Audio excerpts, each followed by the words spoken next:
La noche enciende las luces para que usted vea el punto clave de la noticia, y la noticia nuevamente es una sorpresa, una decisión del gobierno de Joe Biden que afecta directamente a América Latina y a su democracia. La noticia es la nueva concesión, así la han visto quienes han criticado esta decisión del gobierno de Joe Biden a la dictadura cubana. El Departamento de Estado de Estados Unidos retiró a Cuba de la lista de países que no cooperan plenamente con los esfuerzos contra el terrorismo. Los quitó, los sacó de la lista, como si Cuba cooperara en la lucha contra el terrorismo, Jefferson.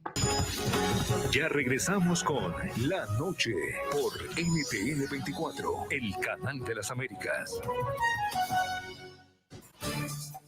Y continuamos en este programa La Noche, analizando desde distintos ángulos la decisión que ha tomado el gobierno del presidente Joe Biden. La ha comunicado el Departamento de Estado de los Estados Unidos, una decisión en la que Estados Unidos notifica que Cuba ya no era parte de la lista de países que no cooperan plenamente en la lucha antiterrorista. En la primera parte hablábamos con las víctimas, vamos ahora con el análisis del politólogo y autor y director de la publicación digital Patria de Martí, del Foro Internacional de Cubano-Americano Voice. Julio Chilin, bienvenido al programa La Noche, un gusto como siempre contar con usted aquí y quiero conocer su opinión. ¿Qué piensa de esta decisión que ha tomado el gobierno del presidente Joe Biden?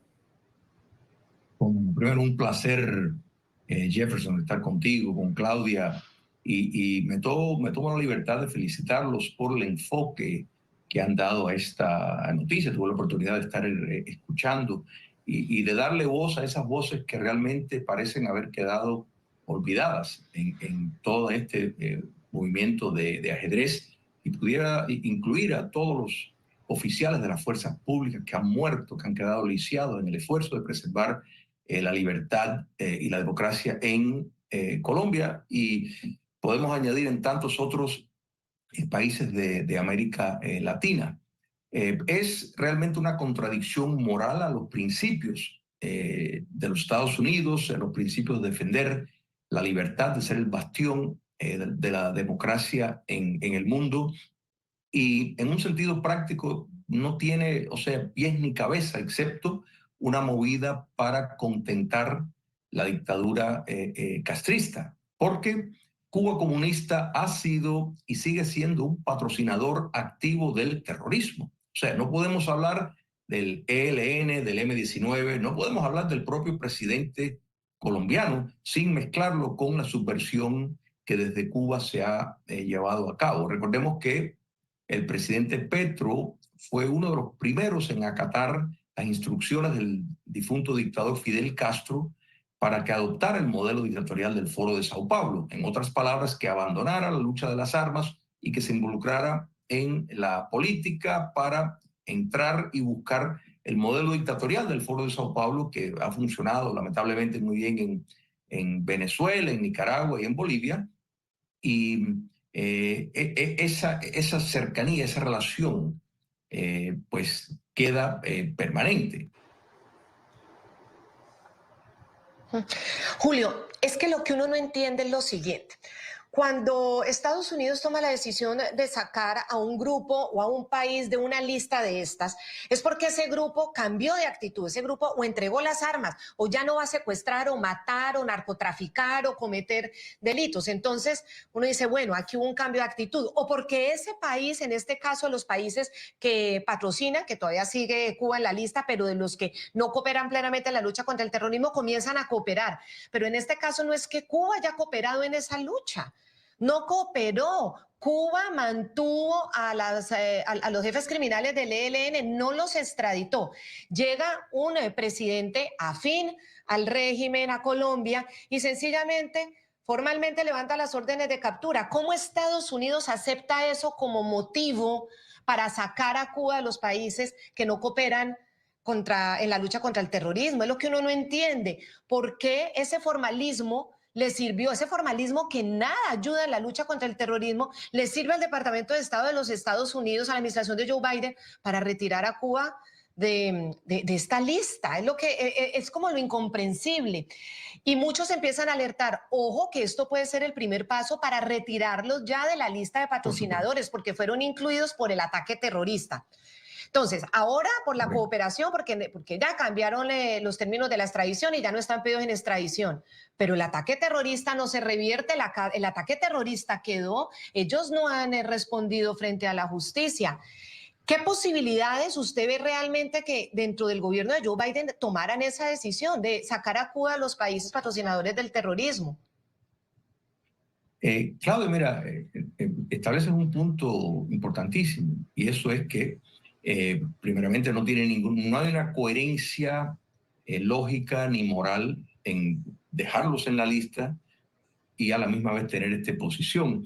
Estamos hablando de como en efecto perdonar al pecador que sigue pecando, o sea, es como lo que han hecho es convertir el pecado en una norma. Y eso es lo que ha ocurrido, porque Cuba comunista no ha hecho absolutamente nada para merecer un paso en resolver ese problema de ser una de las bases logísticas de entrenamiento y de almacenamiento de un grupo terrorista.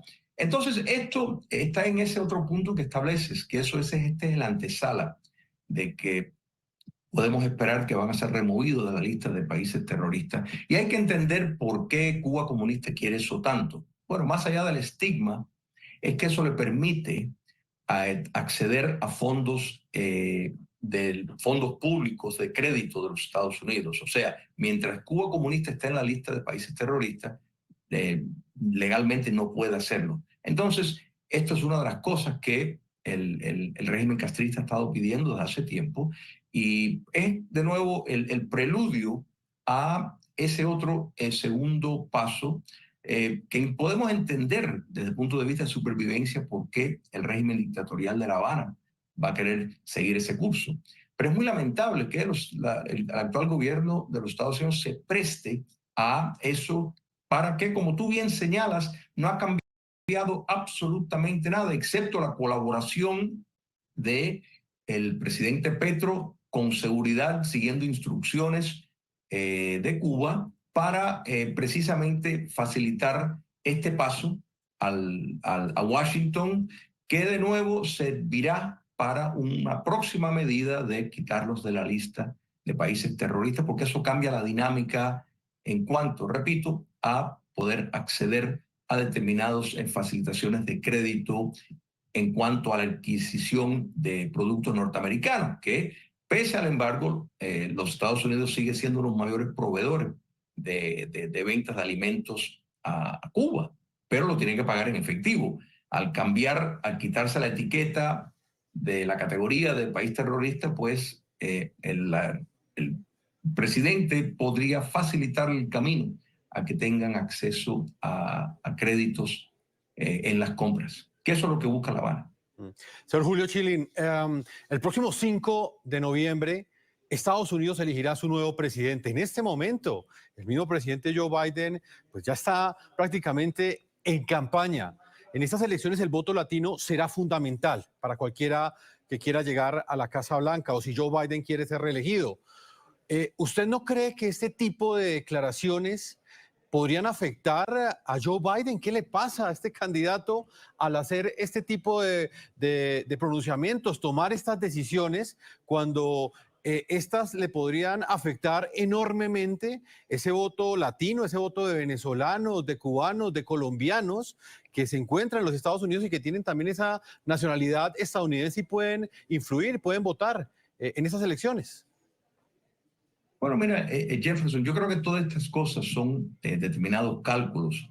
El presidente Biden y el Partido Demócrata, de hecho, el voto cubano-americano ya lo han descartado. Saben que no van a tener el apoyo, igual que los votantes venezolanos. Se le ha complicado por determinadas medidas como soltar a criminales, a personas involucradas en el narcotráfico, bajo la promesa de que Venezuela iba a respetar códigos electorales decentes y por supuesto que eso no iba a ocurrir. Entonces es ya un riesgo calculado porque la realidad es que pese a las comunidades esas que tú has mencionado, en los Estados Unidos. Esto no es una noticia que flota con tanta importancia, lamentablemente, tomando en cuenta todas las cosas que hay. Y podemos añadir, por ejemplo, que directamente ya se han establecido vínculos de organizaciones de pantalla con vínculos al régimen castrista que han estado organizando y entrenando muchos de los motines y las protestas pro Hamas en los Estados Unidos. Ya eso está circulando ampliamente. El Wall Street Journal pues, emitió una opinión entre muchos otros lugares. Entonces, uno dice, ¿cómo se atreve? Bueno, porque estas son una de las exigencias del régimen castrista y es probable que ellos digan, bueno, está bien, nosotros vamos a ceder, vamos a minimizar nuestra participación en este tipo de actividad, vamos a llamarle la atención a estas organizaciones que tienen relaciones con nosotros. Así es como funcionan, o sea, crean la crisis para entonces después tener una pieza de negociación. Pues a Julio Schilling, analista, que permanentemente pues consultamos aquí en NTN 24. Queremos agradecerle muchísimo nuevamente por su tiempo, por su generosidad, por haber escuchado a las víctimas además de ese ataque terrorista, ese padre que perdió a su hijo, el ataque terrorista del ELN en contra de la escuela de cadetes en el 2019, que por estar quienes planearon este ataque, esos jefes criminales del ELN en Cuba, pues Estados Unidos vuelve y los pone en esta lista de patrocinadores del terrorismo y de no cooperadores en la lucha antiterrorismo que, bueno, ahora revierte en esa última Estados Unidos. Muchas gracias, Julio, como siempre. Un placer siempre estar con ustedes. Muchas gracias. De esa manera hemos llegado a la parte final de este programa La Noche. Los invitamos a que sigan participando en las cuentas de X que aparecen en la parte inferior de nuestra pantalla, @lanoche, NTN24, @segurizati, NTN24 y en Instagram, @segurizati, en @Jefferson, NTN24. No lo olviden que La Noche siempre continuará encendiendo las luces para que ustedes siempre vean el punto clave de la noticia. Claudia, una feliz noche para ti y una feliz noche, por supuesto, para todos nuestros televidentes. Muchas gracias. Sigan en nuestra programación.